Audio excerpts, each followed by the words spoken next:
There's a tempest swirling in the bay, a storm of silence and shadow casting a long, ominous shadow over Dub Nation's brightest young star, and the clock is ticking louder than ever. Welcome back to Warriors News Fan Report, where raw truth collide with splash-era passion. Smash that like button, subscribe, and ring the bell so your heart never misses a beat. Now, let's dive deep into the latest seismic waves rattling the Golden State Warriors universe, where Jonathan Kuminga's ongoing contract saga is not just dragging on, it's threatening to fracture the very foundation that the Warriors have painstakingly rebuilt over the last decade. The whispers started with a firestorm of conflicting reports. Did the Warriors really offer Kuminga a jaw-dropping $30 million a year before last season, only for him to turn it down, gambling on himself in restricted free agency? Or was it all smoke and mirrors, a misconstrued narrative twisted in the throes of conflicting insider takes? Kuminga's agent Aaron Turner stepped into the fray on Twitter like a gladiator in armor, slashing down rumors with a sharp retort, aimed directly at these swirling stories.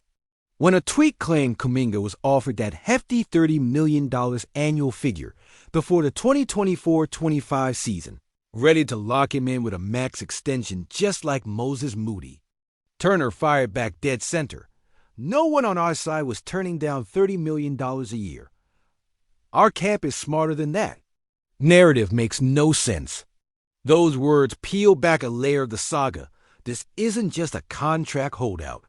This is a calculated chess match where every move and countermove reveals cracks in both the Warriors' front office strategy and Kuminga's camp's judgment. Slater, arguably one of the most plugged-in journalists in Dub Nation, had hinted the Warriors might have dangled an offer somewhere near that $30 million ballpark, but never elevated enough to seal the deal, planning instead to let Kuminga's fourth year play out like a high-stakes audition before committing further. That plan, though, now seems like it's caught in amber, or maybe even shattered glass, because multiple insiders, including voices like Bonta Hill and Monty Poole on Dub's Talk Live, have cast doubt on Slater's narrative. They say the Warriors never even got close to $30 million, that no formal offer was passed along at all. Monty Poole went further, striking a somber tone that chills the very core of expectations. Not only did the Warriors not offer that, but nobody's offered that. The Kuminga market is pretty shallow. Imagine that our once rising star, our electric forward who lit up the playoffs with flashes of brilliance, reduced to a player with a market so thin, so bare, that even major suitors shy away. The emotional weight of that is crushing for a fan base that remembers the raw promise Kuminga unfolded during the "we believe" spirit that transcended mere wins and losses, the heart, the hustle, the splash of a new dawn we all hoped he embodied in this modern dynasty. And yet, the saga only thickens with Jake Fisher's May report, claiming the Warriors dangled a 5-year, $150 million contract on the table. One Kuminga supposedly turned down a claim that Turner's agent publicly rebuffed. The landscape is riddled with fog and fractured claims. Was Kuminga's camp genuinely betting on his star rising to all-star status and thus rejecting a solid deal? Or is this all a misstep born from optimism turned hubris? The downstream effect of this impasse is a hostage situation for the Warriors. Off-season, front office nerves run high because Kuminga's unsigned status handcuffs Golden State's ability to solidify the supporting cast around Steph Curry, Draymond Green, and Klay Thompson, the triumvirate that remains the heart and soul of the franchise's championship DNA. Al Horford and DeAnthony Melton, both seen as pivotal pieces for the bench and defensive grit, remain unsigned, a direct casualty of Kuminga's unresolved contract and the tricky salary cap labyrinth imposed by the luxury tax aprons. Golden State faces a brutal dilemma: sign Horford and Melton now and hard cap themselves, crushing any contractual maneuvering to keep Kuminga or wait, risking these invaluable veterans slipping away to more patient suitors. This chessboard is tense, every move magnified by cap rules that punish impatience, financial bungling, or ego. Maunepu acknowledges the ugly truth that the Warriors might be stuck, heading painfully into training camp without a resolution. A doomsday scenario bursting with distraction and diminished depth just when the chase for a title intensifies. Kuminga doesn't want to be a disruptive shadow, but this public stalemate inevitably drapes a dark cloud over his image and the locker room atmosphere. The question now, will the stubbornness of both sides finally crack? Or are we headed for a battle that drags past September, unraveling the flow of a franchise that's defined itself through cohesion, chemistry, and championship grit? My heart races as I consider the potential fallout, not just any player holding out, but a young piece at the center of Golden State's future legacy, at the cusp of truly owning his Splash-era destiny. Could this fractious stalemate spark the ignition for a dramatic trade down the line, maybe post-January 15th, when trade restrictions lift? A sign-and-trade that reboots Kuminga's career elsewhere, or a fiery rekindling here in Golden State? GSWCBA Perks confirms those timelines, emphasizing the chess clock still hovers ominously signed too late, and the team loses flexibility. Sign now, and the team must navigate crippling cap constraints. The tension is cinematic, the stakes nothing short of a dynasty's continuity.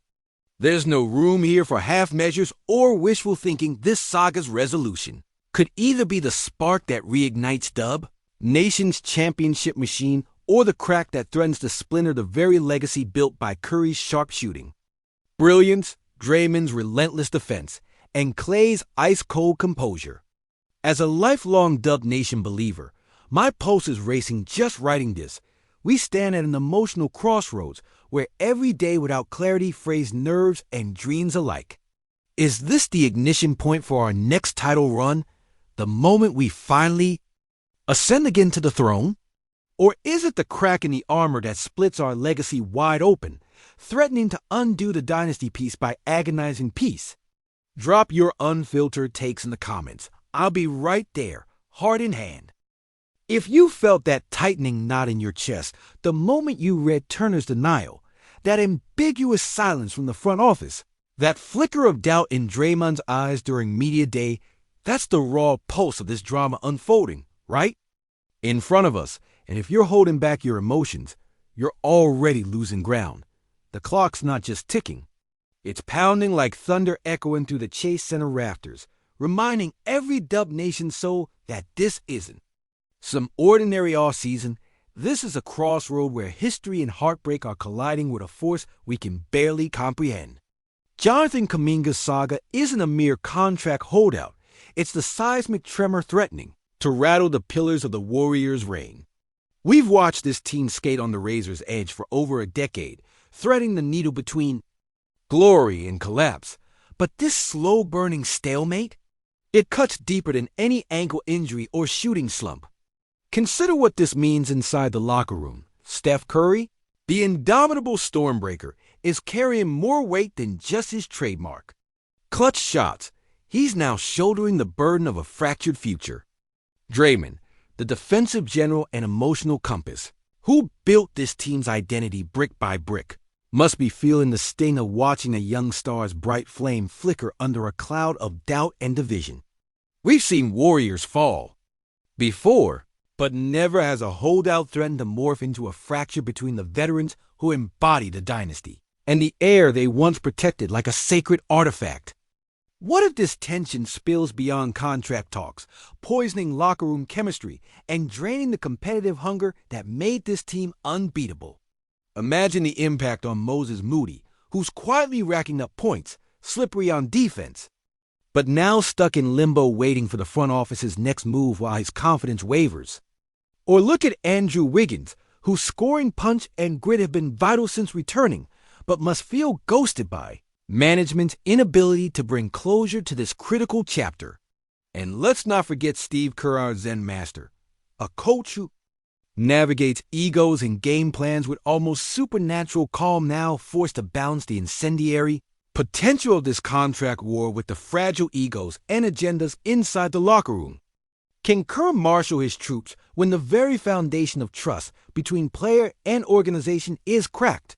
Because it's not just about money, it's about respect, ambition, and the invisible contract woven between athlete and franchise. More this drags, the louder the whispers grow. Is Kuminga's camp asking for the stars, banking on a breakout season that could redefine his worth and rewrite the Warriors' valuation?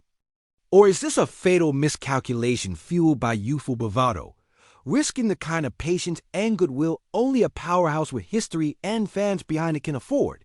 The fantasy of a $30 million offer is now contested ground, amidst some cling to and others deny, fracturing narratives as sharply as the acrimony between front office and agent.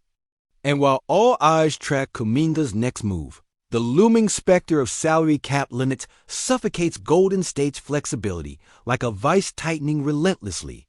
Horford and Melton linger in the periphery, not just names, but symbols of what's at stake: gritty leadership, veteran stability, and the last shards of bench depth before the Warriors' ship drifts dangerously in a sea of uncertainty.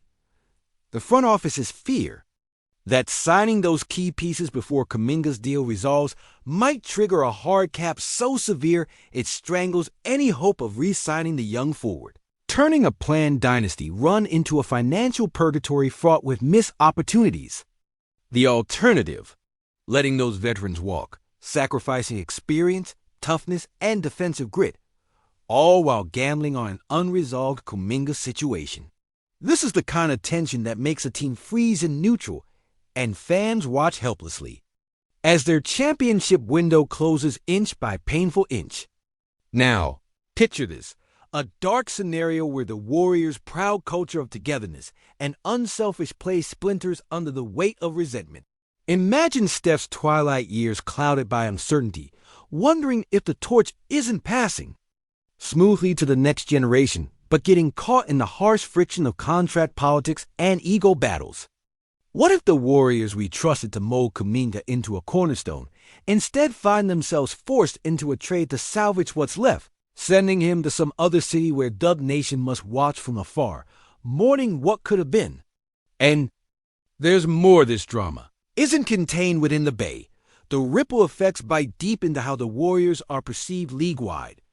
Hard to attract marquee veterans without cap relief, challenging to keep the culture intact with fractured relationships, and dangerous to the reputations of ownership and management who built this empire. The catch-22 of restricted free agency, the ruthless salary cap penalties, the ticking clock of trade deadlines, all conspire to create a perfect storm, threatening to undo years of carefully laid plans. To diehard fans, this feels less like basketball and more like a Greek tragedy in motion, a saga where blinding talent bumps head-on with financial realities and personal pride. I keep asking myself, have we crossed the Rubicon? Is Kuminga's gamble a bold statement destined to pay off, a fire that purifies and strengthens both player and franchise? Or are we staring at irreversible damage where a prince-turned-renegade inadvertently accelerates the fading of a dynasty's glow? The subtext grows heavy because this isn't just contract clauses or trade rumors. It's the very heartbeat of what it means to be a Warrior in the Splash era. When the roar of the crowd fades, what remains is the relentless pursuit of greatness, a respect for the collective grind, and a belief that every sacrifice builds toward that moment when the confetti falls once more. But with this saga spinning out, the shards of uncertainty can pierce even the strongest bonds. I'm watching history unfold with a bittersweet ache. It's a reminder that legacies aren't just won on hardwood floors, but forged in the fires of trust and timing, fate and fortune. As someone who bled blue and gold through every triumphant parade and gut-wrenching defeat, who lived through the seismic shock of missed finals runs, broken bones, and buzzer beaters, I can feel it deep in my marrow. Something pivotal is shifting right now in Golden State's universe, and it's up to us, the unwavering Dub Nation faithful, to demand clarity, to hold the front office and players accountable, and to refuse silence in this hour of reckoning. So here's the moment to drop your hottest, rawest take below. No filter, no fear, no safe opinions. Tell me what you really think. Is Kuminga the next franchise cornerstone locked in? or the missing piece this team can't afford to lose? Are the Warriors brass playing chess or checkers with our future?